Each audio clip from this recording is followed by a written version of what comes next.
right, these last two examples here are factoring our sum of cubes. With these problems, you always want to check for your greatest common factor first. If we look at example 4b, this one has a greatest common factor of 5. So we are able to factor something out there. That would become 5 on the outside, and that would leave us with 8. Oh my goodness, that took me way too long. That would leave us with an 8x cubed plus 1. Once we have our greatest common factor factored out, we're checking, we are not subtracting here, so that means we're not doing difference of squares or difference of cubes. We are adding, so we can double check because we have only two terms. Do we have perfect cubes? So if we take the cubed root of 8x cubed, that equals 2x, so that one's a cube. And then if we take the cubed root of 1, that equals 1. So we do have a sum of cubes. When we're factoring with the sum, make sure you practice writing these out a couple times. We're going to start with our a plus our b value. In this example, a is 2x and b is 1. Don't forget to keep your greatest common factor. So you have to have that 5 up front. And then when we have a sum in the first parentheses, we are adding. So the sum of cubes starts with a sum. Then we have to do our a value squared. So a is a 2x. Remember, you have to square the entire thing. So this becomes a 4 and an x squared. Then we need to know what a times b is. So 2x times 1 is still 2x. So minus a 2x. Remember, that's where our subtraction sign is with our our sum of cubes. Oh, it's glitching. There we go. So we're subtracting for our sum of cubes.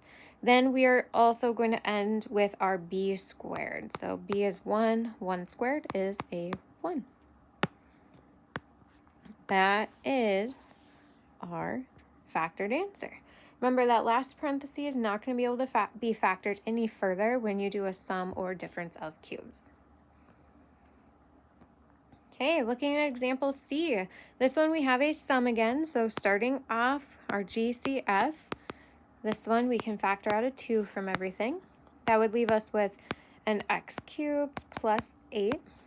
Then we have two terms we're adding, so we're going to check, do we have a sum of cubes? We can't factor a sum of squares, so if we have squares, that means we would be done. And this one we're going to do a cubed root of x cubed, that equals x, and then the cubed root of 8, and that equals 2.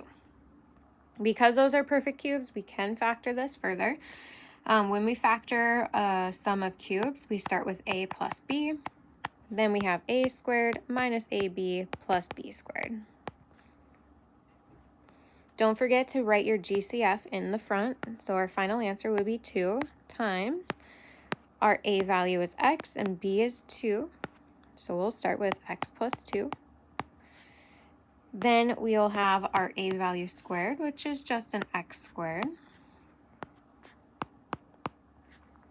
Then we take minus a times b, and that would be x times 2, or just 2x.